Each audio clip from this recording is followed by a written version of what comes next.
부승찬 의원 모시고 다양한 정치 현안 그리고 외교 안보 국방 현안 여쭤보도록 하겠습니다. 어서 오십시오. 예, 안녕하십니까. 네, 점심시간에 이렇게 함께해 주셔서 너무 감사드립니다.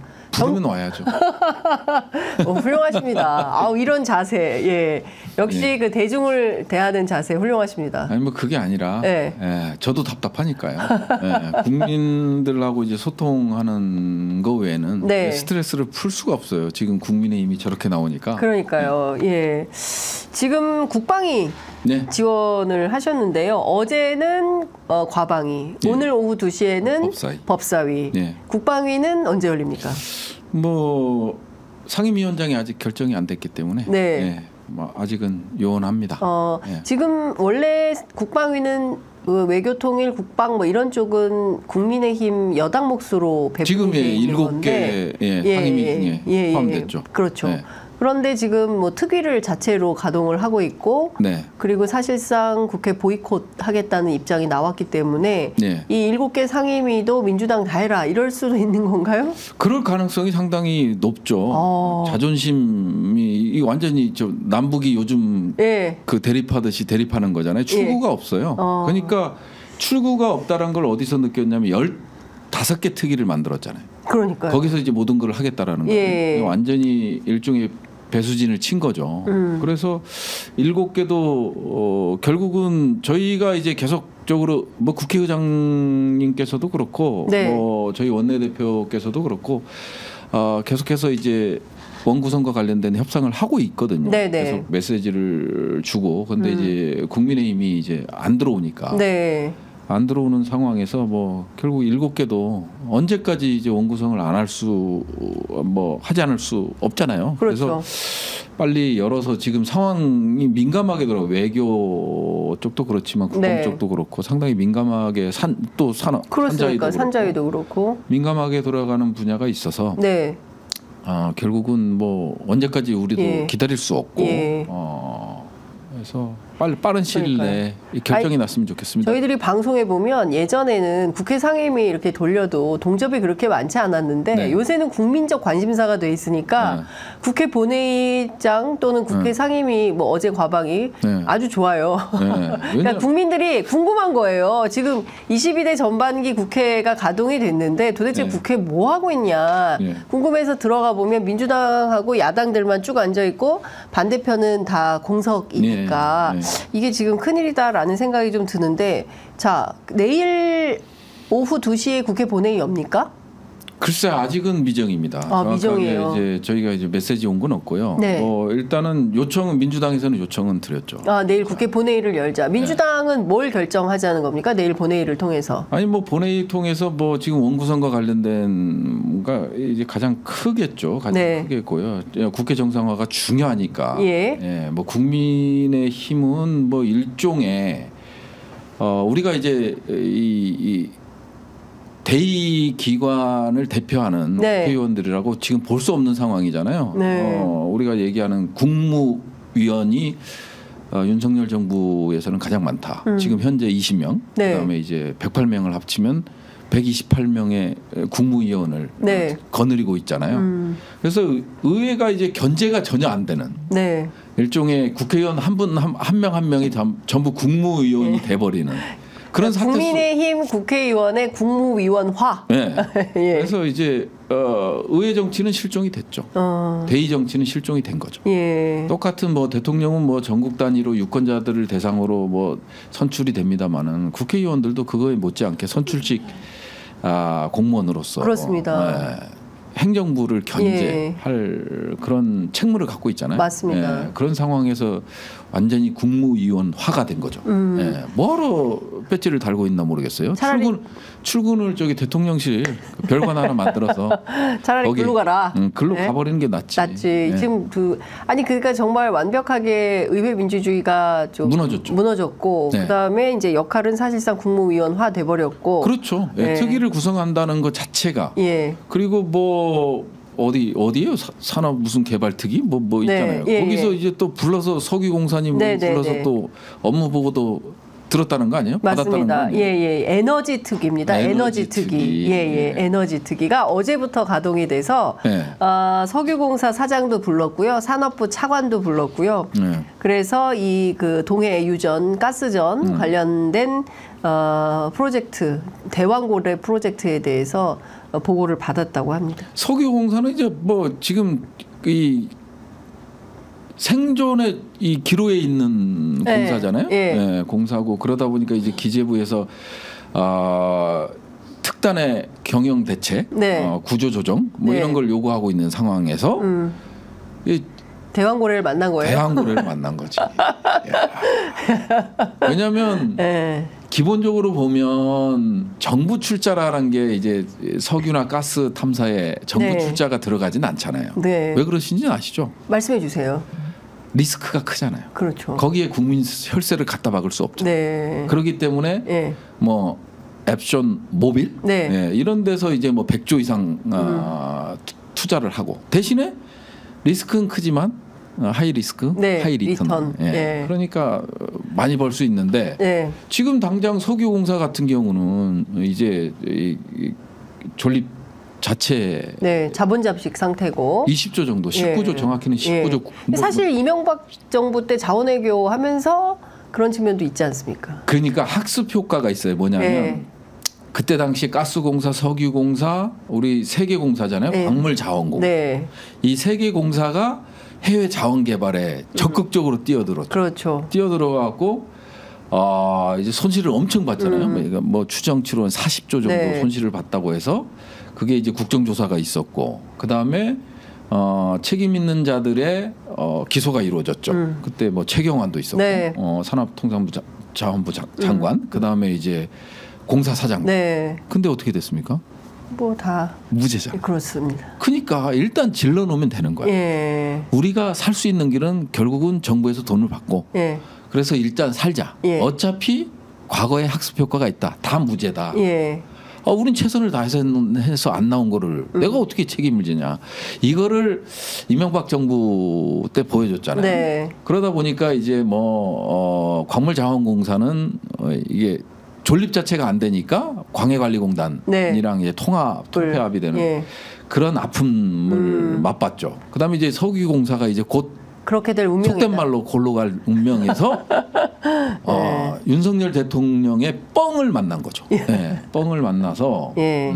이제 만나갖고 이제 참 그러니까 사실상 석유공사가 뭐 이현주 의원은 해체 수준으로 가야 되는 운명에 처한 거 아니냐라는 비판도 하던데요. 그러니까 이제 석유공사나 이번 뭐 윤석열 대통령이 강하게 드라이브를 걸기 때문에 네.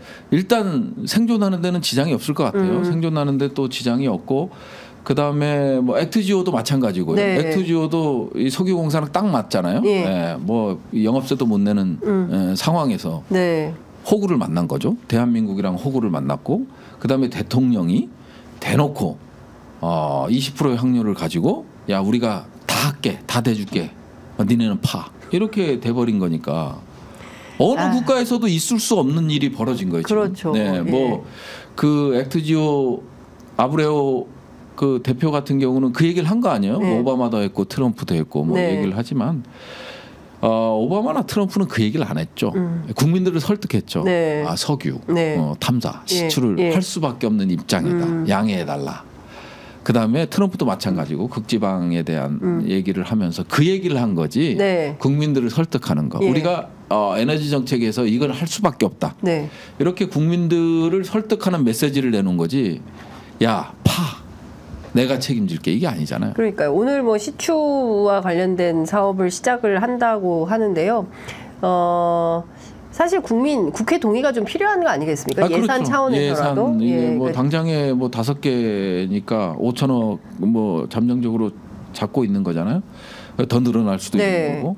그러면 이제 액트지오랑 석유공사는 신난 거고. 네, 그렇게 되는 상황이라 네. 국회에서 이거는 뭐 철저히 따져봐야 막고 예. 그다음에 지금 의혹 자체가 뭐 그냥 정말 그런가 이런 수준이 아니잖아요. 예. 이런 수준이 아니기 때문에 반드시 이제 국정조사로 가야 된다. 물론 알겠습니다. 거부권은 행사하겠지만 그런 네. 거고.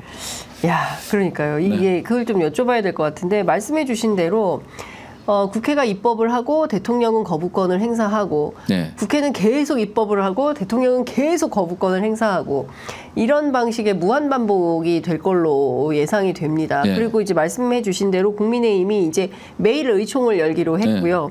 어제부터 에너지 특위, 노동 특위, 이제 12일부터 그리고 뭐 외교안보 특위, 재난안전 특위, 교육개혁 특위 15개 특위를 만들어가지고 분야별로 다 대응을 한다는 건데요. 이런 풍경 가능합니까? 국회 상임위에는 정부 관계자들이 불출석해요. 그러니까 장차관들 출석하지 말라는 얘기까지 나오고 있기 때문에 그렇습니다. 그 장차관들이 여당이 주관하는 특위에 출석을 해요. 이런 상황이 나올 수 있을까요? 있을 수 없는 거죠. 그러니까 완전 헌법을 유린하는 조치잖아요. 헌법을 유린한 조치다. 예, 상권 분립이 명확히 헌법에 명시돼 있고요. 예. 그리고 그 행정부는 또 국민에 대해서 책임을 지잖아요. 네. 이 대의기관이 우리는 국민들은 유일하게 책임을 물을 수 있는 게 투표밖에 없어요. 네. 네, 투표밖에 없는 거고 대신에 의회와 사법부가 행정부의 독주를 막아달라는 차원에서 그런 견제 이 기관을 만든 거잖아요. 네. 그래서 이제 그런 식으로 이제 운영되고 있는데 시행령 정치를 해버리고 그 다음에 여당 국회의원들이 전혀 이제 이런 특위를 만들어서 네. 제2의 국무회의 출장소를 만들어버리고 네. 뭐 이런 상황으로 가고 있기 때문에 예. 이건 상당히 해결하기는 쉽지 않을 것 같아요. 지금 상황에서 뭐 국민들께서 200석 이상을 줬다면 네. 이건 뭐 다 무력화시킬 수 있는데 그게 아니잖아요. 그래서 이제 그게 좀 쉽지 않을 것 같고요. 네. 그러면 저희도 이제 국회법을 총동원해야죠. 네. 국회법 국회 증언 감정에 관한 법률을 총동원해야죠. 국회법은 뭐 불출석하더라도 이거에 대한 처벌 네. 조항이 없기 때문에 상당히 국회법을 하기는 어렵지만 다만 이제 국정조사, 뭐 국정감사, 청문회 같은 경우에는 만일 불출석했을 때 형사 네. 책임이 따릅니다. 형사적 책임이 따르기 때문에 그런 거는 뭐 3천만 원 이하의 뭐 벌금이라든지 3년 네. 이하의 징역. 예. 그다음에 국회를 모욕했을 때는 이제 5년 이하의 징역을 하기 때문에 네. 우리도 상임위 체제로 저 개인적인 생각입니다만 상임위 체제로 가기는 어렵지 않겠냐. 예. 그러면 이제 청문회를 통해서 장관을 증인으로 채택하고 네, 네. 뭐 이런 절차를 통해서 강하게 국회에 네. 행정부 독재에 대한 국회 역할 견제를 할 수 있는 거를 찾아가야죠. 그러니까 지금 말씀해 주신 내용을 종합을 해보면 국회도 비상국회 비슷하게 되겠습니다. 네. 그래서 그러니까 정상적인 상임위 운영이 좀 불가하다. 네. 왜냐하면 장차관들이 출석을 안 해버리고 정부 관계자들이 네. 뭐 어차피 처벌 조항이 없으니까 안 나와버리면 안 나오고 네. 국민의힘이 주관하는 특위에 출석하고 뭐 이런 네. 정말 우스꽝스러운 장면이 네. 펼쳐지면 차라리 국정조사 청문회 여기는 이제 처벌 규정이 분명하니까 그렇죠. 네, 동행명령장도 발부할 수 있고 뭐 이런 네. 방식으로 하겠다. 네. 문제는 민주당은 이런 판단인데 네. 국회의장은 어떻게 하겠습니까? 그 국정조사 하고 바로 청문회 조치를 할까요? 그러니까 당장 네. 뭐 고뇌가 있겠죠. 네. 고뇌가 있기 때문에 그래도 이제 의장의 역할이 있잖아요. 예. 뭐 이번에 뭐 중립 의무 위반 네. 뭐 이걸로 해서 이제 예. 국민의힘에서 6일 만에 사퇴 결의안, 예. 예. 의장 이게 사퇴 결의안이 아주 최단기간에 예. 그럼 뭐 그러다 보니까 심적 부담감은 엄청날 거예요. 하지만 의장께서도 한 가지 기준만 갖고 가면 돼요. 네. 행정부를 견제하라고 헌법이 명한다. 네. 예. 그 헌법은 국민들의 요구에 의해서 만들어지는 것이다. 네. 그런 입장이죠. 헌법이 만들어지는 건 결국은 어떻게 권력 구조를 만들 거고, 네. 그 다음에 이 권력 구조를 어떻게 통제할 거고, 뭐 이런 이 가치 속에서 만들어진 거잖아요. 그렇기 때문에 의장은 이번은 분명한 기준을 갖고 가야 된다. 네. 뭐 합의가 안 되면 안 된다 이런 기준이 아니라요. 네. 예. 알겠습니다. 근데 사실 지난 총선에서 200석이 됐더라면 이런 고민 없이 그냥 민주당과 범야권이 주도해서 행정 권력을 확실하게 네. 그러니까 제어할 이제 수 있었을 텐데. 공무원들도 전부 알아버린 것 같아요. 뭐냐면 네. 의회는 무시해도 돼. 국회는 무시해도 돼. 아이고야. 이거를 명확히 알고 있는 것 같아요. 네네. 예, 그렇게 이제 교육이 된 거예요. 교육이 되다 보니까 실질적으로 통계로 보면 이 윤석열 정권이 들어서고 이제 장관들의 불출석 횟수가 수십 차례예요. 네. 근데 이제 문재인 정부에는 네. 이게 마지막 한 2년, 네. 1년 6개월 정도는 3회밖에 안 돼요, 불출석이. 어. 근데 끝나서 이제 짐 싸고 있는데 그 상태에서도 국무위원들은 다 출석을 했다. 그래서 그나마 이 상권 분립의 어떤 메커니즘이 잘 작동했는데 지금은 완전 야 내가 알아서 할게. 저기 법 만들어도 시행령으로 무력화시켜도 돼. 네. 그리고 나한테는 거부권이 있잖아. 그러니까요. 이런 식으로 하니까 이제 국무위원들도 그렇게 가는 건데요. 예. 그런 자세는 올바르지 않죠. 공무원으로서 자세가 그러니까요. 아니기 때문에 예. 짐승을 대할 때는 짐승같이 대하는 거고요. 아유. 아니 이거는 예. 뭐 응징의 정치가 아니고요. 네. 예. 어. 같은 방식이 돼야 된다고 좀 보여지거든요. 예, 예. 그래서 좀 특단의 조치들이 이제 민주당 내에서도 예. 지금 만들어지고 있을 거고요.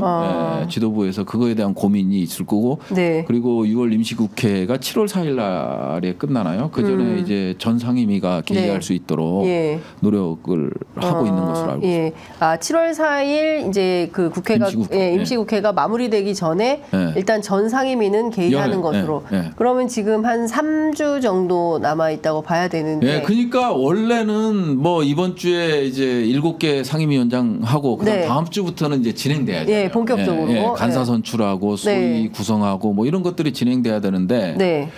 이게 이렇게 국민의 민의의 뜻을 받들지 못한 국회가 돼버렸으니까 네. 좀 그런 게. 그러니까 앞서 대통령실의 태도에 대해서 지적을 해주셨는데요.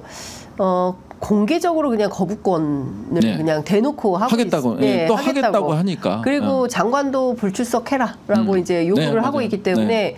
이거는 국회와 싸우겠다는 거지 국회와 협치를 하겠다는 태도는 아니거든요. 아니 뭐 이거 그냥 단순하게 국회 수준으로 생각하면 안 되고요. 네. 이거 탄핵 사유에 해당되는 거예요. 탄핵 사유다. 그럼요. 예. 헌법을 유린한 거죠. 예. 헌법을 유린한 것이기 때문에 예. 저는 민주당에서도 이 점도 정확히 짚고 가야 돼요. 옛날에 노무현 대통령 말 한마디 선거 네. 개입으로 해서 이제 직무가 6개월간 정지된 적이 있었잖아요. 그거에 비하면요. 뭐 이태원 참사 이런 건 다 무시하고 이건 헌법을 유린하는 것이기 때문에 탄핵 사유죠. 그래서 저는 뭐 탄핵 발의도 가능하지 않을까 싶어요. 이 건으로 네. 거부권을 계속 남발하는 이 문제만으로도 아니 그게 아니라 네. 공개적으로 거부권을 행사하겠다는 게 이게 상권 분립에 어긋나는 정면 배치되는 거죠. 그렇다. 네. 그래서 네. 사실상 이것은 탄핵 사유에 해당한다고 그렇죠. 본다. 헌법을 유린하는 거니까. 네, 네. 알겠습니다. 네. 근데 뭐 여권에서는 민주당은 왜 이렇게 탄핵 얘기를 많이 하냐라고 비판을 하는데 잘하면 할 이유가 없겠죠. 없죠. 예. 네. 굳이 아니 본인들도 솔직히 양심에 손을 얹어놓고 보게 되면 야 너무하네 이럴 거 아니에요. 그 연찬회에서 일부 초선 의원들이 그래도 정책과 관련된 논의를 하지 않겠냐라고 기대했는데 네. 오로지 탄핵, 오로지 네. 하야, 네. 대통령의 어퍼컷, 네. 그다음에 맥주 뭐 이런 것만 있었다라는 아니 후일담들을 그리고 얘기를 합니다. 이게 연결식 날 또 우리 훈련병 그날이 연결식 날 연결식이었죠. 어퍼컷에 맥주 파티를 한 거잖아요. 예. 그럼 국군 통수권자 자리를 내놔야지. 왜 일사단장은 직무 배제예요? 오물풍선 날라오는데 회식했다고? 그러니까요. 아니 그러면 예. 대통령도 직무 배제 시켜야지. 왜 법은 공정하지 못해요? 예, 그러니까 누구에게는 직무 배제 대상이 되고 누구는 직무 배제 대상이 안 되는 거는 불공정한 거죠. 아니 부하가 이제 예. 순직을 했는데 거기서 연결식을 하고 있는데 거기서 어퍼컷 날리고 맥주 먹고 있으면 누가 대통령한테 충성을 군 통수권자한테 충성을 다해요. 근데 지금 뭐 분위기는 그렇습니다. 아이, 분위기는 지금 국무위원화 이렇게 되고 있는 것이죠. 128명의 국무위원이 대한민국에는 존재한다라는 네. 말씀 좀 주셨습니다. 네. 이것 좀 여쭤볼게요. 네. 지난 8일 SNS에 북한이 다시 오물풍선을 설마 천공이 하다란 통일 시나리오는 아니겠지라는 글을 올리셨는데요. 뭐 어떤 네. 정보가 좀 있으셔서 올린 겁니까? 아니 뭐 정보는 없고요. 네. 그냥 이제 추론을 한 것인데 아니길 바라는 마음에서 한 거죠. 네. 뭐 산유국 얘기도 천공이 하고 나서 대통령이 직접 국정 발표 1호 네. 이제 4분에 걸쳐서 발표를 하고 이런 천공이 말 한마디가 정책화가 되었잖아요. 네. 근데 이제 이번에 오물풍선 사태를 보면서 느낀 건 뭐냐면 전단 살포를 의도적으로 막지 않는 것 같다라는 생각을 해요. 네, 의도적으로 막지 않는다는 얘기는 뭔 얘기냐면요. 북한은 전단 살포와 확성기 방송 재개에 대해서 네. 상당히 민감하게 대응을 해요. 이게 북한 체제의 특성이에요. 네. 그래서 이거를 또 대한민국 정부는 알아요. 15년도에 홍영표 통일부 장관, 김관진 안보실장하고 네. 저쪽에 총정치국장 황병서하고 네. 네. 15일간의 위기가 있었잖아요. 목함지뢰 사태 예, 예, 이후에 예. 막 북한에서는 준 전시 상태 선포하고 예. 막 포구 개방하고 예. 막 이러면서 맞아요. 이 완전 일촉즉발의 상황까지 가고 그 다음에 우리도 진돗개 하나 발령 나서 이제 전시에 준하는 이런 상황에서 이제 어느 한쪽이 쿵 가면 이제 완전 전쟁으로 네. 가는 상황에서 결국 만남을 갖습니다. 판문점에서 이제 만남을 가져서 이제 4일간의 이제 회담을 하자. 네. 거기서 황병서가 유감 발표를 합니다. 북한이 유감 발표를 해. 북한 네. 같은 자존심 강한 국가가 유감 발표를 하거든요. 예. 이게 뭐냐면요. 북한 체제라는 거는 좀 어려울 수 있는데 사회 정치적 생명체론을 이 통치하는데 근간으로 삼고 있어요. 세습을 이뤄내는데 사회 정치적 생명체론이 있어요. 사회 정치적 생명체잖아요. 네. 그러니까 인간의 몸은 유한하잖아요. 네. 나이가 들면 죽잖아요. 네. 근데 북한 이 주체 사상의 기저에 깔려 있는 사회 정치적 생명체론은 뭐냐면 수령이 내수, 네. 뇌예요. 예. 그다음에 조선노동당이 심장이야. 예. 인민이 팔다리야. 예. 이게 하나의 생명체 통합이 됐을 때 무한한 영생을 얻는다는 이런 게 있거든요. 네. 그러니까 이제 수령이라는 게 무오류예요. 신적인 존재예요. 근데 우리 전단 살포나 그 다음에 방송, 네. 확성기 방송, 그 다음에 이제 방송 송출도 하잖아. 라디오로 송출도 하는데 네. 이런 것들은 체제의 근간을 무너뜨리는 거라고 북한 지도부는 생각하는 거예요. 그러니까 우리 정부에서도 야 전단 살포하고 방송만 하면 쟤네들은 머리 숙이고 들어와. 네. 예. 이런 것들이 과거 2015년도에 이 사태가 있었거든요. 네. 그래서 이제 체제 특성과 연결되는 거고요. 예. 아주 민감한 거예요. 그래서 대북전단 살포에 대해서는 문재인 정부 때 경찰관들이 네. 직무집행법에 따라서 네. 제재도 하고 규제도 했는데 네. 윤석열 정부에서는 그게 없고 네. 윤희근 청장이 엊그저께 맞아요. 어젠가요? 예, 기자간담회를 통해서 네. 그건 제재, 국민의 생명을 위협할 정도의 내용도 아니고 그래서 제재의 대상이 되는지 판단하기 어렵다 이런 말을 해서 논란이 더 커졌죠. 민감하다라는 얘기는 뭐냐면요. 네. 한국에서 뭐 한미 연합 훈련을 하는 것보다 더 강한 도발을 한다는 거예요. 민감하다라는 거는 그걸 네. 알고 있어요. 예. 북한이 어떻게 도발하는지를 알고 있단 말이에요. 아니 오물풍선을 한 9일간에 걸쳐 중간에 멈췄잖아요. 네. 9일간에 걸쳐서 막 1,000개 넘게씩 쏘아 올리잖아요. 네. 쏘아 올릴 정도로 완전히 히스테리적 반응을 보이잖아요. 이거를 예. 정부는 알고 있어. 예. 그러면 분명 대한민국 국민이 위해를 당하는 상황으로 갈 수 있는 거예요. 네. 그래서 이명박 정부, 네. 박근혜 정부조차도 예. 전단 살포할 때 이거를 경찰력을 동원해서 막았어요. 예. 네. 이명박 정부 유일하게 윤석열 정부만 그 행위를 하지 않고 있다. 그건 뭐야? 네. 그러니까 반응하라는 거거든요. 예. 천공이 어떤 얘기를 하냐면요. 한국 국민들은 다 썩었어. 전쟁이 나야 정신이 차려. 전쟁을 해서 예. 해야만 통합이 돼. 그게 또 어디로 이어져? 2025년 가을에 통일론으로 이어져. 통일된다고 주장을 했죠. 근데 이 시나리오대로 지금 보면 네. 이게 국민의 생명은 안중에 없고 네. 그냥 천공의 어떤 지침대로 가고 있다라는 느낌을 강하게 받기 때문에 네. 제발 우리 전단 살포도 맞고 남북 간에 네.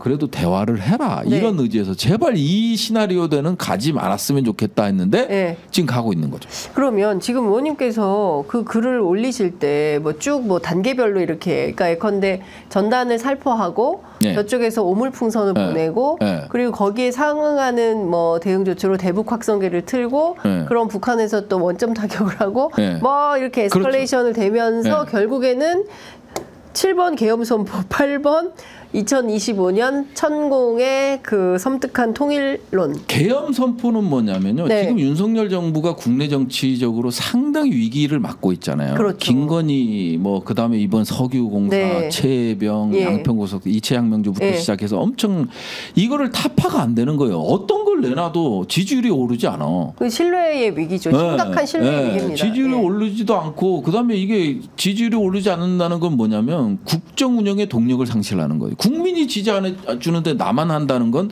그건 공익이나 국익보다는 사익인 거거든요. 네. 국민이 동의를 해주고 지지를 해줘야 그게 공익이고 국가 이익이잖아요. 네. 이런 개념적인 것들이 이익의 개념적인 것들이 있는데 윤석열은 이제 불안하기 시작한 거예요. 네. 그래서 안보를 정치화한다. 이게 권위주의 국가에서 늘 나타나는 겁니다. 네. 권위주의 리더들은 예. 국내 정치적 불안을 국외로 돌리잖아요. 그렇죠. 희생양을 찾는 거죠. 맞아요. 희생양 이론이라고 하는데 네. 희생양을 찾아서 국내 정치적 위기를 돌파하거든요. 네. 이거는 민주주의 국가에서 일어나는 일이 아니에요. 예, 왜냐하면 예. 민주주의 국가에서 왜 일어나지 않느냐면 국내 청중 비용이라는 게 있어요. 예. 내가 어떤 정책 전쟁을 하고 뭘 하게 되면 국민들의 반대가 엄청 심해. 그렇기 때문에 이게 비용이 너무 많이 들고 네. 그러면 다음에 정권 연장이 안 되는 거예요. 그렇기 때문에 국민의 뜻에 따라. 네. 근데 대통령 권위주의 국가는 그 국내 청중 비용이 워낙 낮아. 네. 북한 같은 경우가 그거죠. 예, 예. 내가 하는 대로 움직이는 대로 할 수 있는 거예요. 네. 이용할 수 있는 거야. 정치적으로. 그래서 가장 이용하기 쉬운 게 안보. 네. 안보를 정치화 시켜버려.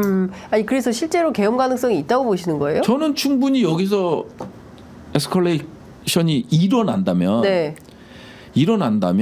근데 계엄법에 따라서 국회가 이거를 뭐 해제할 수 있잖아요. 뭐 계엄 일어날 때는요. 네. 아무것도 안 돼요. 저번에 계엄 문건 안 보셨어요? 아니 언론, 국회, 네. 예? 거기에 가장 먼저 잡혀 들어갈 사람이 김종대 아니에요. 김종대 의원. 아니 그런데 그게 법률상 예. 아니 지금은 지금 지금 법률. 국회가 이제 뭐 192석이나 법야권이 있는데 이게 가능하겠습니까? 저는 불가능한 이유는 예. 계엄령까지 가는데 불가능한 이유는 뭐냐면 네. 지금은 군이 민주화가 됐잖아요. 예. 이런 상황에서 또다시 전두환 시대로 돌아가진 않을 거예요. 그렇죠. 근데 북한과 한국의 군사적 충돌이 격화됐을 때 예. 군은 움직이죠. 그렇죠. 움직이죠. 예. 그러면 계엄령 선포는 너무 쉬운 거죠. 제가 보기에는 너무 무서운 시나리오이기 때문에. 그래서 일거에 약간 음모론일 수도 있어요. 저 예. 스스로도 인정하지만 그렇게 안 갔으면 좋겠다라는. 예. 그렇게 안 갔으면 좋겠다면 좋겠는데 네. 그러면 계엄령 선포되는 순간 모든 정치적 목적을 달성하는 것이기 때문에 네, 뭐 김건희 뭐 모든 게 사라지는 거예요. 그래서 근데 그리고 그때 국회가 힘을 발휘할 수 없다는 건- 없죠. 그래요? 아니 준정시 전시 상태인데 네. 국회가 힘을 발휘해요? 가장 최고의 법은 군사법. 군사법. 전시 군사 법원법. 그렇습니다. 이게 가장 우선시. 예. 아이고야. 왜 그러세요? 왜 갑자기 막 두려움과 공포가. 그래서 예. 이게 천공 뜻대로 가는 게 아닌가. 천공이 교시를 내린 게 아닌가. 네네네. 야, 지금 이 상황 돌파할 수 없어. 예. 결국에는 전쟁으로 돌파해야 돼. 뭐 이런 거예요? 그러니까 이제 안보를 정치하는 방법밖에. 지금 상황에서는 써먹을 게 지금까지는 지금 3단계, 4단계까지는 갔죠. 예. 이제 8단계인데 예. 좀 안 갔으면 좋겠어요. 지금이라도 대화 예. 채널을 복원하고. 예. 예. 이거 좀 여쭤보겠습니다. 합참의 발표인데 이게 좀 이상한데 그 9일입니다. 9일 날 벌어진 사건을 이제 발표를 했어요. 어제 발표를 했으니까 한 이틀 있다 발표를 한 건데 그 휴전선 북한군 뭐 한 10몇 명이 네. 넘어왔다가 예. 경고 사격으로 퇴각했다는 건데요. 예. 뭐 군의 설명으로는 이렇습니다. 뭐 막 풀들이 많이 네. 자라가지고 네. 뭐 길을 잃었던 것 같다. 네. 그래서 경고 사격하니까 다시 북상했다. 뭐 이런 주장인데 길을 몰랐을까요, 북한군이? 15년도에도 이런 유사한 사태가 있었어요. 아, 2015년에도 예. 이게 뭐 그럴 수도 있기는 하고 네. 뭐 군인들이 길을 잃어버리면 군복 벗어야죠. 그런 거는 예. 말이 안 되는 예. 거고 제가 봤을 때는 이게 영리한 고기가 낚시의 먹이를 툭툭 건드려 보는 것 같아요. 영리한 고기가 물고기가 낚싯대에 그 매달려 있는 미끼를 예, 툭툭 이게 먹어도 되나 안 되나? 예. 그러면 이제 그때부터는 인내의 싸움이잖아. 예. 내가 언제 휙 잡아챌 것인가. 네네. 예, 인내의 싸움이잖아요. 네. 근데 툭툭 건드니까 얘네들 반응하네. 그냥 올리네. 네. 뭐 이런 것들을 이제 보기 위한 저는 그런 거라고 보여져요. 예. 그래서 이거를 그냥 단순하게 생각하면 안 된다. 한 번 더 있었던 걸로 알고 있는데 한 번 더 있었다고요? 네, 언제요? 아니 그거는 말씀드릴 수가 좀 그렇고. 예. 하여튼 그러니까 동일한 사건, 동일한 유사한 형태의 북한군이 남쪽으로 내려오는 일이 이거 말고 다른 일이 또 있었다. 네, 한 번 더. 언제 있었습니까? 아, 그건 말씀드리기가 곤란하다. 이해해 주시고. 이거 단독인데. 그래서 이제 한 번 더 있었던 걸로 알고 있고. 예. 이게 15년 이 사건 전입니까? 이 사건 이후입니까? 후겠죠, 뭐. 이 사건 후에 그러니까 지난 9일 이후에도 한 차례 더 있었다. 그건 확인을 제가 좀 더 해볼 거고요. 예. 그래서 한 번 더 있었던 걸로 저는 알고 있고요. 네. 이거는 확인이 필요한 사안이라 확인하고 말씀드릴게요. 확인하고 단독은 저희 편의점에서 풀어주시기를. 그래서 이런 것들이 그래서 제가 이제 물고기가 북한이고 우리는 낚싯대를 들이운 거고 그래서 건드려 보는 거예요. 얘네들이 어떻게 대응 태세가 어떻게 되고 이런 것들을 한번 보는 거죠. 대비 태세. 야, 이게 그러면 실제로 일촉즉발의 위기가 휴전선 부근에서 하시라도 벌어질 수 있는 거다. 그렇죠. 라고 잠정적으로 생각해 볼 수밖에 없어요. 봐요. 이제 우리가 경고 사격을 했어요. 그게 인명 피해가 난다 그러면 바로 이제 충돌이죠. 마찬가지예요. 북한이 경고적인 측면에서 군사적 행동을 했어. 인명 사고가 났어. 그럼 또 충돌 아니에요? 그렇죠. 그래서 이제 그런 식으로 지금 가고 있는 거잖아요, 지금. 이제 그 전당과 오물 전쟁이, 오물풍선 전쟁이 지금 이제 군사적 충돌로 갖고 있고 여기에서 중간 단계에서 제어를 전혀 정부는 손을 놓고 있는 거죠. 그럼 이거 의도성을 갖고 있다고 보여지는 것밖에 안 되는 거죠. 제 얘기는 그거예요. 그러니까 정상적인 상황이라면 민간인 피해가 예상되기 때문에 오물풍선은 벌써 뭐 차창 유리가 깨지고 아이들 뭐 초등학교 운동장 그다음에 접경 지역 주민들은 불안해서 못 살겠다라고 하는 거 아니겠습니까? 저 좀 알려달라고 하는데 경찰청장이라는 사람이 그거는 국민들의 어떤 심대한 안전을 문제를 초래하는 게 아니라는 인식을 갖고 그러니까 있으면 사람들이 그 우리 일반인들이나 이렇게 보면 국민들이 이해 못하는 게 하나 있는데요. 지금 남북관계 발전법 24조 1항의 3번인가? 애가 이제 전단살포 금지예요. 1항이 대북 확성기 이 방송 금지고 2항이 선정 게시물 적경 지역 선정 게시물 아마 그럴 거예요. 제 기억으로는. 그래서 이제 이게 전단 살포에 대한 24조 1항 3번에 대해서 위헌 판결을 내렸어요. 근데 뭐냐면 이 국민의 심각한 생명과 안전에 심각한 위협을 야기할 가능성이 있는 거에 대해서는 신고 의무를 부과한단 말이에요. 신고. 신고 의무를 부과해요. 부과하게끔 헌재에서 결정. 헌재에서 결정한 거고 24조 1항 1번에 따르면 대북 확성기 방송은 지금 불법을 자행한 거예요. 그러네요. 지금 남북관계 발전에 관한 법률 24조 남북 합의서 위반 행위의 금지에 해당합니다. 국민의 생명, 신체에 위해를 끼치거나 심각한 위험을 발생시켜서는 안 된다. 그러니까 여기에 해당하지 않는다는 게 윤희근 청장의 주장인 거고, 그렇지만 24조 1 군사분계선 일대에서 북한에 대한 확성기 방송, 2 군사분계선 일대에서의 북한에 대한 시각 매개물, 게시물 게시, 세 번째가 전단 등 살포 이렇게 되어 있습니다. 예, 3번 항목에 대해서만 헌재에서 23년 9월에 이게 결정을 했고, 그 결정을 하면서도 입법 취지에 맞게 네. 법을 개정하라는 거거든요. 그러네요. 생명, 그러니까 국민의 생명이 위해를 받는다. 네. 그런 것들을 고려해서 이제 법을 그렇죠. 개정하라는 이 명령 아닌 명령을 네네, 내린 거잖아요. 그렇습니다. 명령을 내린 건데, 네. 근데 지금은 보면요, 왜 의도성을 갖고 있냐? 또 하나가 그거예요. 네. 1항 대북 확성기. 예.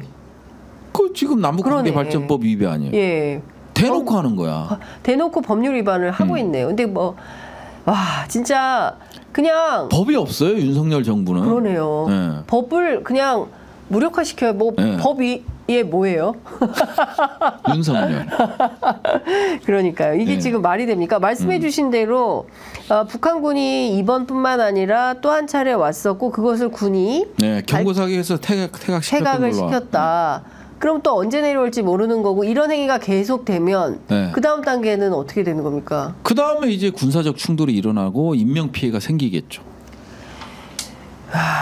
이게 그 민주당이 네. 어제 한반도 위기관리 TF 긴급회의를 열었는데요. 제가 사회봤어요. 예, 이 자리에서 네. 관련된 내용도 좀 논의가 됐습니까? 여기서는 이제 그 의원분들이 전체적으로 이제 동의하는 게 네. 지금은 현실적이고 네. 직접적인 군사적 충돌 가능성이 네. 높은 상태. 예, 라는 걸 했고요. 그다음에 뭐 물론 지금 북한의 오물풍선 살포에 대해서는 예. 아주 강력하게 규탄을 했습니다. 예. 했고 그러고 나서 이제 남북 대화 채널 빨리 복원이 예. 필요하다. 예. 뭐 이제 이게 서로 약간 선의에 의해서 한 행동이 오인과 오판을 할 수 있는 거잖아요. 네. 그게 이제 결국 전쟁으로 갈 수 있는 그런 상황까지 온 거죠. 예. 그래서 남북 대화 채널을 가동하게 되면 야 이거 그런 게 아니고 이런 뜻이야. 예. 이렇게 메시지라도 전달할 수 있었잖아요. 그러면 이제 서로가 자제할 수 있는 상황으로 갔는데 네. 지금은 오인과 오판을 막을 수 있는 어떤 것도 없다. 심각하네요. 그래서 지금 위기관리 TF에서는 네. 현실적이고 직접적인 군사적 충돌이 예.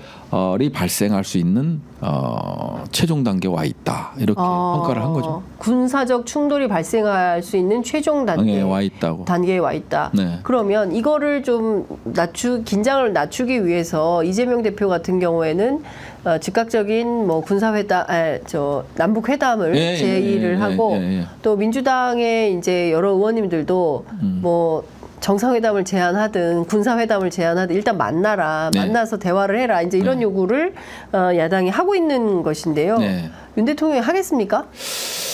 안 하겠죠. 뭐 지금 뭐 이게 보면 네. 힘에 의한 평화잖아요. 네. 힘에 의한 평화이기 때문에 이게 상대방의 어떤 행위를 억제할 수 있는 방법은 딱 두 가지예요. 네. 힘으로 누르든가. 네. 야, 니네 뭐 하면 혼나? 하지 마. 네. 이렇게 해서 힘으로 하든가 네. 아니면 대화를 통해서 하든가. 네. 힘을 통해서 할 때는 이 대화나 이런 걸 통해서 할 때는 두 국가의 어떤 이 군사력이나 이런 것들이 비등비등할 때 서로 공멸하잖아요. 이게 그래서 이제 미소 간의 핵과 관련된 공포의 핵 균형이라는 게 결국은 그런 냉전을 유지시켰잖아요. 네. 근데 지금도 그 상황이거든요. 근데 윤석열 대통령 우리가 강해. 이렇게 생각해. 내가 야 죽으라면 죽어.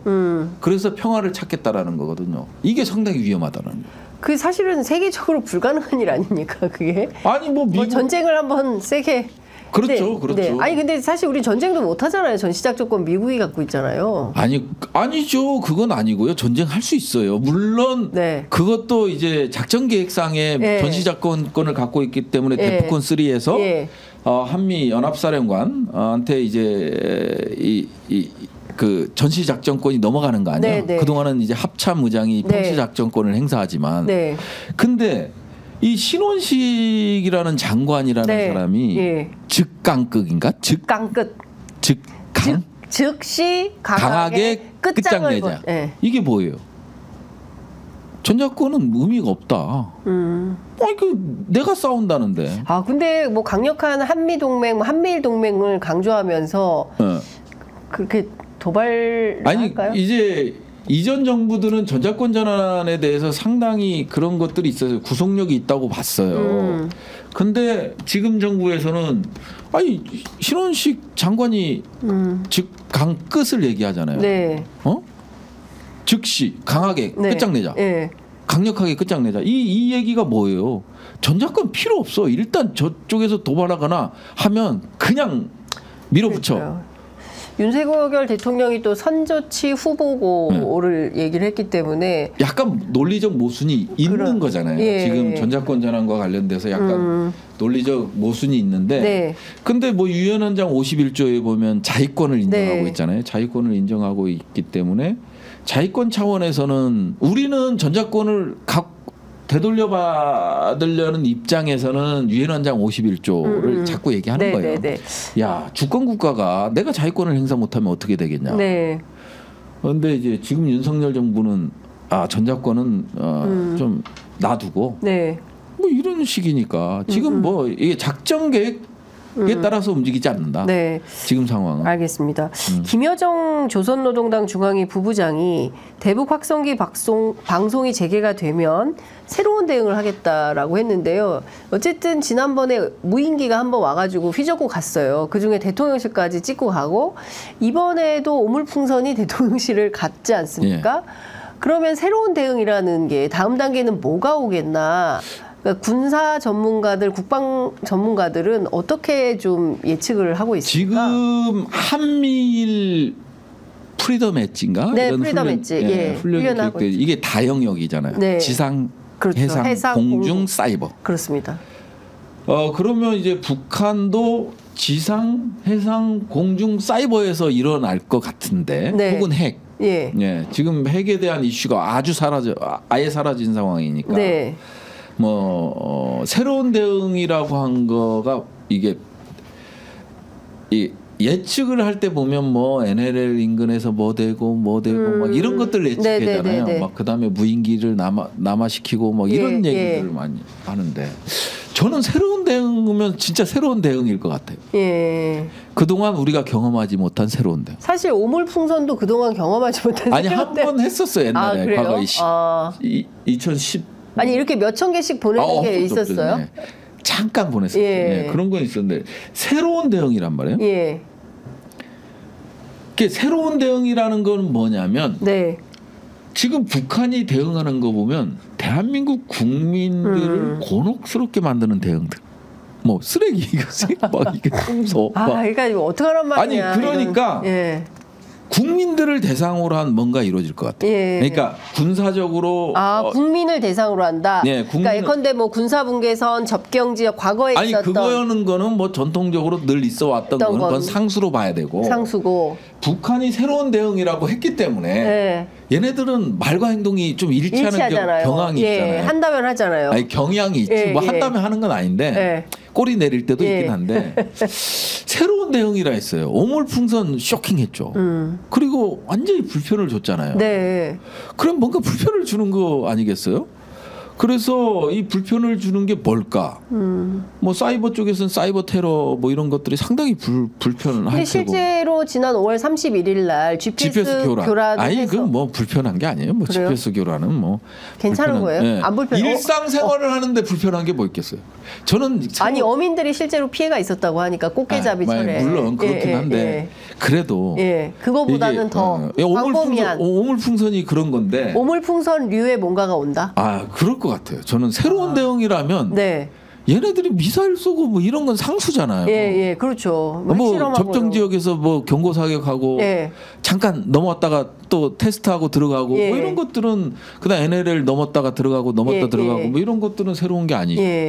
그러니까 옛날에 국방부에 있는 국방 전문 기자들은 과거에는 총대총, 포대포 뭐 이런 식의 어떤 상응하는 조치들이 있었다면 지금은 그 프리덤 엣지 훈련 등을 비롯해서 한미일이 공동으로 훈련하면서 뭐 4가지 뭐 사이버까지 포함해서 하기 때문에 북한도 아마 그런 방식으로 대응하면 이게 정신없는 대응이 될 텐데 감당이 되겠냐 이런 걱정도 합니다. 저는 이 오물풍선이 네. 효과가 너무 컸다고 봐요. 효과가 너무 컸고 그러니까 북한의 입장에서 볼 때 왜냐하면 왜 효과가 컸냐면요. 이 오물풍선에 대한 대응할 게 없어요. 신고해 예. 수거하러 갈게 이것밖에. 그래서 김병주 의원께서 예. 격추시켜야 된다 얘기를 하잖아요. 격추시켜야 된다. 예. 근데 격추를 못 시켜. 예. 혹시 생화학 뭐가 들어있을지 모르니까. 아니 그것도 그거지만 예. 격추를 시키면 이미 도심 쪽으로 내륙 쪽으로 들어온 거에 대해서는 격추가 정말 힘들거든요. 그러면 적경 지역에서 이 레이더에 식별이 되니까 네, 풍선이 네. 크니까 네. 거기서 이제 레이더로 식별하고 격추를 해야 돼.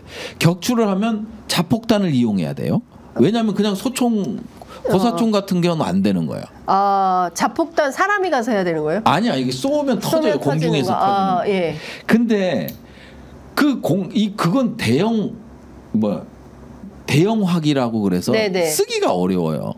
이거 준비도 안 돼 있고 네네. 그렇기 때문에 우리가 뭐 고사총이라든지 이런 거를 가지고 요격한단 말이에요. 네. 그럼 어떤 상태가 이루어지느냐면 북한 지역으로 넘어가. 네. 그러면 우리가 도발이 되는 거예요. 그러네요. 예. 아니. 그래서 지금 대응을 할 수 있는 방법이 없는 아주 신기한 도발을 한 거야. 새로운 도발을 한 거야. 이게 지금 우왕좌왕하다가 이번에 발표한 게 무슨 레이저 네. 격추시키는 레이저는 괜찮잖아요. 아니 댓글에 어떤 분이 혹시 뱀이나 네? 혹시 뱀이나 쥐를 보는 거 아니냐? 그래서 예. 봐요. 이 오물풍선 카톡 공격하나 뭐 이런 지금 막 여러 가지 아이디어가 속출하고 있습니다. 오물풍선 하나로요. 자, 생화학 무기가 들어있을 수 뭐죠? 그다음에 적경 지역에서 우리 이 내륙에서 또 요격하게 되면 이게 5kg짜리 아니야. 네. 봤잖아요. 네. 추락하면 사람이 다칠 수 있어. 그렇죠. 여기 유리창 예, 깨지고. 예, 그럼요. 그 격추도 못 시켜. 예. 그러면 우리 국민들이 피해를 보니까 예. 이 황당한 전법이에요. 아주 대응이 안 되잖아요. 대응이 안 된다. 일단 날아오는 하얀 커다란 고무풍선을 봐야 되고 네. 그게 떨어져서 뭔지 식별을 해야 되고 아니 전시가 되면 그게 뭐 요격하고 막 별짓 하겠지만 지금 전시가 아니잖아요. 평시인데 대응이 없어. 그러니까 이번 오물풍선이 국방부를 발칵 뒤집어 놓은 거지. 국방을. 오물풍선이 국방부를 발칵 뒤집었다. 발칵 뒤집어놓은 대응 방법이 없는. 예. 그 김병주 의원님도 예. 나라를 이해하는 마음에 그 얘기를 했겠지만 예. 격추 못 시켜요. 예. 시키면 이 5kg짜리가 떨어진다고 생각해. 그러면은 이 가속이 그렇죠. 붙고 그러면 죽는 거야. 맞았어. 누가 지나가다가 맞을 수 있는 거잖아요. 그 오물풍선에 잔해를. 그다음에 이제 뭐 생화학은 뭐 얘네들이 뭐 5,000kg인지 뭐 하여튼 갖고 있으니까 네. 뭐 이런 거야 뭐 당연히 뭐 할 수도 있는 방법이지. 그것도 전시지. 네. 만일 생화학을 담아서 보냈다면 그거는 그냥 정권 종말이죠. 근데 그러면은 이제 끝나는 거니까. 저 우리 거기 댓글? 댓글 중에 하나가 있지 않을까. 그래서 국민들이 불편하고 대응이 어려운 이런 새로운 대응이 아닐까. 뱀이나 쥐가 오는 거예요. 그럴 가능성이 있지. 이번에 뱀이나 쥐가. 진짜 살아있는 게? 그럼 그것도 국제적으로 문제되는 거 아닙니까? 아니 근데 무슨 놈의 나라가 외교를 뭐 적대적이라는 거는 뺀다 하더라도 두 국가론으로 가자 좋다 이거예요. 그러면 외교를 이런 식으로 합니까? 북한 너무 심각한 거 아니에요? 그래도 최소한의 좀 예의를 갖춰야지. 남의 나라에 쓰레기 오물덩어리를 보내고 외교. 아니 전단살포도 네. 북한 입장에서는 아까 그 얘기했잖아요. 사회정치적 생명체로. 네. 이 최고 지도자 수령은요. 지금 수령제는 사라졌지만 수령이라는 거는 결국 무오류예요. 오류가 없는데. 근데 지금 수령 없잖아요, 자기네. 아니 없죠. 근데 최고 지도자 주체 선상이 살아있기 때문에 최고 존엄이 있잖아요. 김정은. 무오류로 알았는데 막 방송에서 나와서 방송에 막 지금 장마당에 물가가 어떻고 날씨가 어떻고 막 이런 얘기를 막 하고 그다음에 신금을 놀리는 트롯을 틀어주고 막 이러잖아요. 2시간 동안. 야, 이 남조선은 뭐지? 이런 생각 안 하겠어요. 그러니까 체제가 흔들릴 수 있다니까요. 그래서 민감하게 반응을 하는 거잖아요. 자, 그래서 새로운 대응은 그동안 우리가 예상하지 못했던 새로운 게 오물풍선을 통해서 올 수도 있고 오물풍선 말고 또 다른 형태의 새로운 대응이 올 텐데 딱히 그게 뱀이 될지 쥐가 될지 예, 모르겠어요. 근데 그 국민들을 카톡 공격이 될지 모르겠다. 국민들을 불편하게 만들고 군의 대응이 어려운. 네. 대응하기 참 쉽지 않은. 이 오물풍선이 그거죠. 우리 총알만 못 쏘잖아요. 그렇죠. 그런 유의 대응이 아닐까 싶은데 그거는 한번 지켜봐야죠. 이 오물풍선의 그 묘한 똥 넣어서 보내고 이런 것들이 상상거리잖아요. 진짜 좀 이런 건 하지 너무 맙시다. 저급해. 너무 저급해요. 정말 이게 뭡니까? 좀 21세기에 맞는 수준을 좀 높였으면 좋겠다라는 생각이 좀 듭니다. 네. 그 의원님 이제 앞서 이제 석유 얘기도 진지하게 해주셨는데 예컨대 이게 그 사실상 제가 보기엔 이제 끝났다고 봅니다. 이 사업 하기도 어려울 것 같은데. 국회에서 예산을 통과시켜줘야 할 수 있는 수준 아니겠습니까? 그렇죠. 석유공사도 그렇고 지금 산자부도 그렇고 민주당이 해줄 일은 없어요. 네. 해줄 일이 있죠. 있어요? 네. 어떻게? 국정조사. 국정조사로 갚아주겠다. 그 과정 대체 어떻게 된 건지. 용역 과정. 그리고 왜 아브레우 박사가 선정된 건지, 실제로 그 과정에서 왜 교차 검증은 없었는지, 뭐 이런 것들을 살펴봐야 된다라는 말씀. 이것도 어찌됐든 국민의 혈세니까. 네네네. 알겠습니다. 어제 박정훈 대령 항명 사건에 대한 5차 공판이 열렸는데요. 그 보도에 따르면 군 검찰이 구속영장 청구서를 허위로 작성했다. 이런 내용이 이제 재판에서 드러났다고 하는데 군이 이래도 되는 거? 아니, 군사 재판하면서 허위 사실을 이건 군이 이래도 되는 게 가 아니라요? 군이 이래도 되는 겁니까?라는 질문은 잘못된 것 같아요. 군은 제대로 하려고 하죠.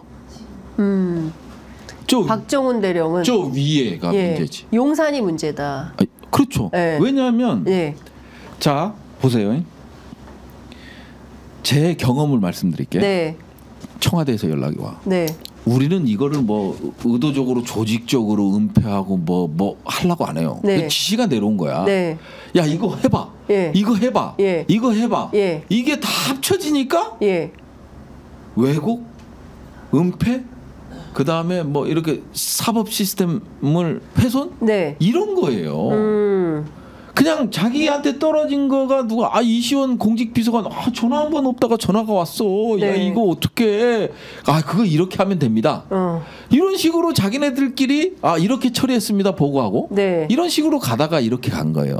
그래서 이거는 용산이 움직이지 않고는 불가능한 거고 그렇기 때문에 이거는 대통령실까지 가야 된다. 그래서 특검이 필요한 거예요. 그리고 원래 군검찰은요. 윗사람 말만 들어요. 사법 정의가 없어 얘네는. 그래서 진짜 창피한 얘기인데요. 사법 정의도 없고요. 그 중에 훌륭하신 분들이 있죠. 그 훌륭하신 분들은 영웅이 되는 거예요. 그 훌륭하신 검사들은 군검찰 검사는 영웅이 되는 거고 나머지 보편적으로는 영혼도 없고 그 다음에 뭐 사법이 뭔지도 모르고 위에서 야 걸어 그럼 엮어 하면 엮는 친구들이에요. 그래서 이 군사법 시스템이 말 한마디에 이렇게 붕괴되잖아요. 그래서 평시 군사법원법을 없애야 된다. 왜냐하면 평시 군사법원법은 없애야 된다. 없애야 된다. 그리고 군사법원을 해체하고 다 민간법원으로 가야 된다. 그렇죠. 이젠 갈 때가 됐어요. 이젠 갈 때가 됐고 이게 제어가 안 돼요. 이런 사태가 계속 일어날 거예요. 봐요. 세계 이해람 중사 사건, 이해람 중사의 희생으로 만들어진 군사법원법 개정안, 세 개의 사건에 대한 개정안도 내가 지휘 통제 권한을 갖고 있다고 국방부 장관이 얘기하잖아요. 그러니까요. 그러고 나서 포렌식 다 하고 떠갔는데,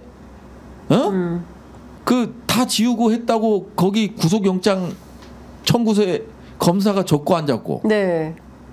이게 존재해야 돼요. 그러니까요. 그래서 이번 박정훈 이 수사단장의 사건은 더 이상 평시 군사법원법을 두면 안 된다. 안 된다. 이거 민간 법원은 그래도 제어할 기관이나 뭐 다 있지만 이 군사법원은 군 검찰에 대한 제어 기능은 통제 기능은 어느 누구도 갖고 있지 않다. 네. 그냥 대놓고 장관이 야 내가 지휘 통제 권한이 있어. 수사권을 지휘 통제할 수 있어. 네. 그 얘기는 뭐예요? 내가 시키라고 죄인 만들어 하면 만드는 거 아니에요.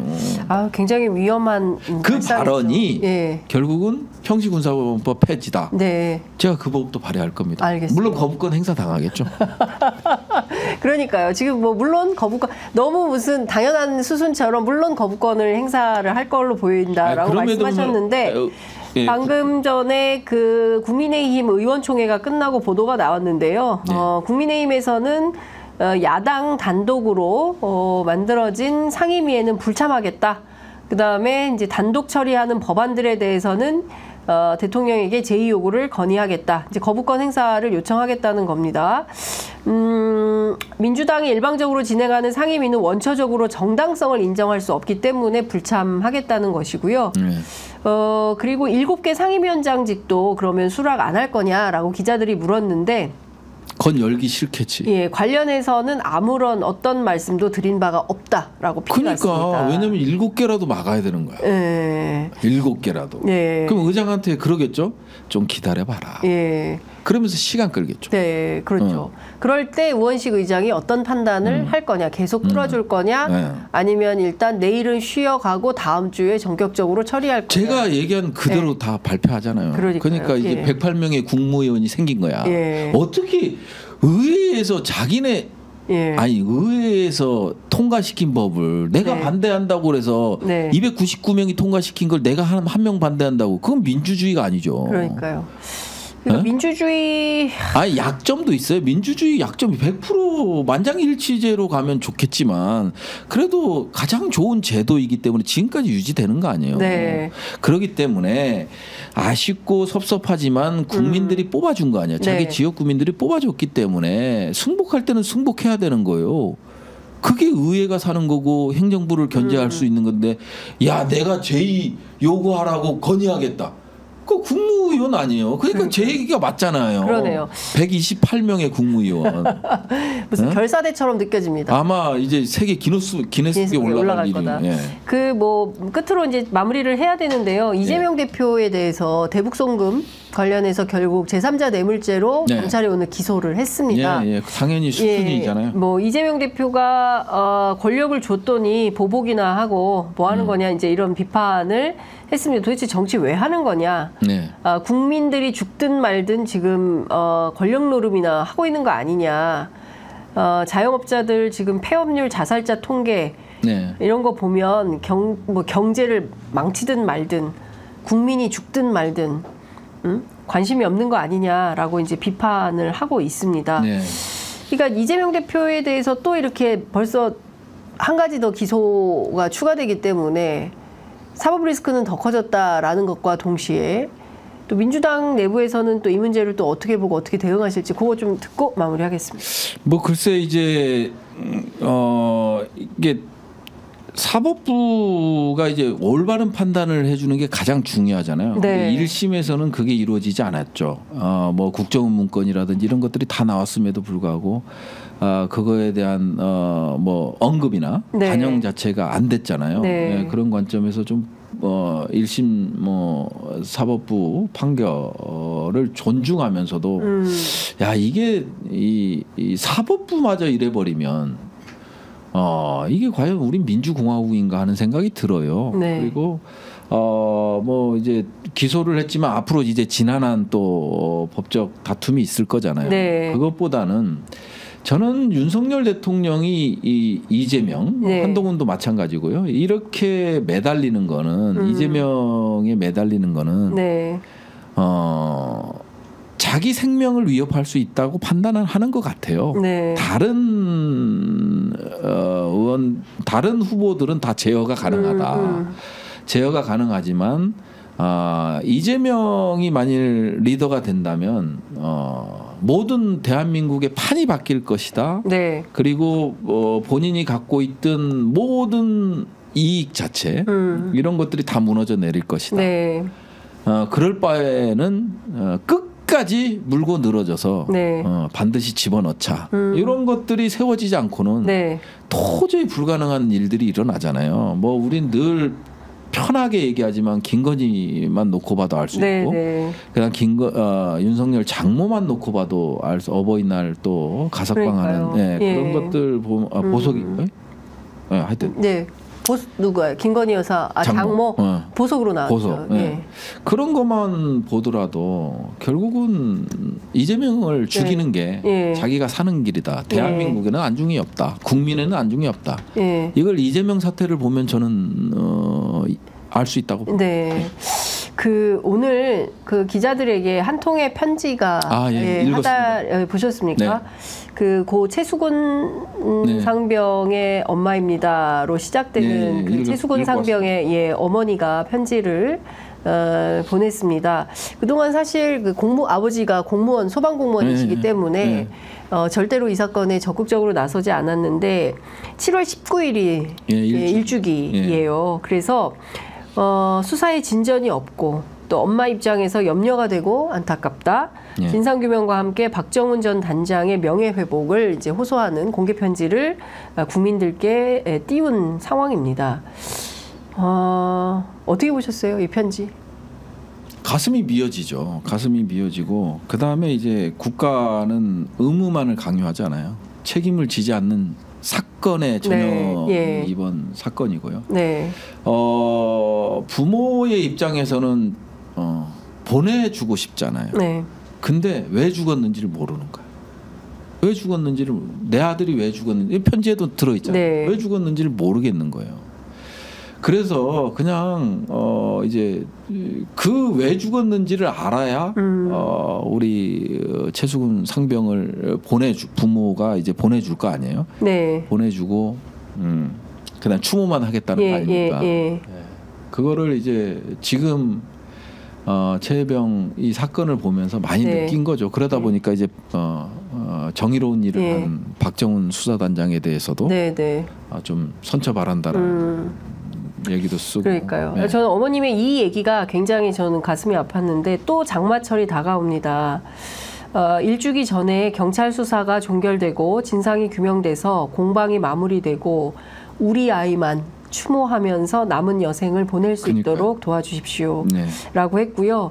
이 어머니의 편지를 해병대 공보 정훈 실장이 기자들에게 배포를 했는데요. 네. 저는 이 대목도 너무 가슴이 아팠습니다. 굉장히 이례적입니다. 공보 정훈 실장이 자료를 배포하면서 개인적인 소회를 밝힌 것도 굉장히 국방부에서 이례적이라고 하는데. 이제 10월에 아마 전역을 할 겁니다. 10월에 제가 대변인 할 때도 이제 해병대 공보실장이었고요. 네. 10월에 전역을 하는데 그리고 이번 경로설에 전달한 분이죠. 그래서 참 이렇게 해병대 팔각모를 쓰고 있으면서 그 안타까움 이런 해병들도 있구나 하는 생각이 들어서 그렇습니다만은 어찌됐든 이 결국은 군사법원법만 평시 군사법원법만 없었더라면 이렇게 해병대가 와야 되고 뭐 이런 군이 이 정도까지는 안 갔을 텐데 참 안타깝습니다. 그러니까 이렇습니다. 어머님의 편지를 읽고 늙은 해병의 눈물이 멈추질 않아서 힘들었습니다. 아들을 허무하게 떠나보낸 어머님의 뜻이 오롯이 전달되도록 많은 관심을 부탁드린다라고 이제 전달을 했는데요. 이게 다 나온 거예요. 해병대 공보실장이 어머님 편지를 띄우면서 이 정도 얘기하는 거면 이제는 윤석열 대통령이 피해갈 길이 없습니다. 없습니다. 그리고 어떻게 이 와중에 여당 분들은 오늘 국회 법사위에서 최혜병 특검법 통과시킨다고 하니까 요구하겠다, 제의 요구하겠다 이런 말을 어떻게 합니까? 이런 편지 앞에서 그러니까요. 20살짜리 아들이 언제까지 우리가 이렇게 아이들을 허망하게 보내고 아무도 책임 안 지고 또 아무도 책임 안 진다 그러면 또 방심위에 뭐 누구 하나 책임진 사람 없이 이렇게 해도 되는 거냐 정말 격분하지 않을 수 없습니다. 그래서 22대 국회의 역할이 중요하고 국방위의 역할이 중요하지 않을까 싶습니다. 아유, 예, 안 나오고 댓글창에도 다 아유, 눈물 난다 이런 말씀들 주시는데 다 같은 마음이실 것 같습니다. 얼마나 이게 나랍니까? 그러니까요. 예? 아 이게 뭐 아유. 아니 지금 중앙아시아 가가지고 강아지 끌어안고 이게 이럴 때입니까 정말 아. 대통령이? 예? 네, 중요한 포인트는 거의 다 나왔다. 예, 뭐 더 이상 뭐 얘기할 것도 없다라는 수준까지 됐는데 이 와중에 또 최혜병 특검법 거부권 행사를 한다면 저는 국민들이 가만히 안 있을 거라고 생각을 하고요. 예, 박종철 고문치사 사건이 87년 6월 항쟁을 태동시킨 것처럼 똑같은 상황에 직면할 수밖에 없다라고 생각합니다. 자, 댓글창에 부승찬 의원님 화이팅! 이렇게 올려주고 계십니다. 예, 국회 국방위에서 많은 활약하실 걸로 기대하면서 오늘 말씀 여기까지 듣도록 하겠습니다. 아이고 벌써 5분이 지났네요. 아, 그래요? 오늘 말씀 잘 들었습니다. 감사합니다. 예.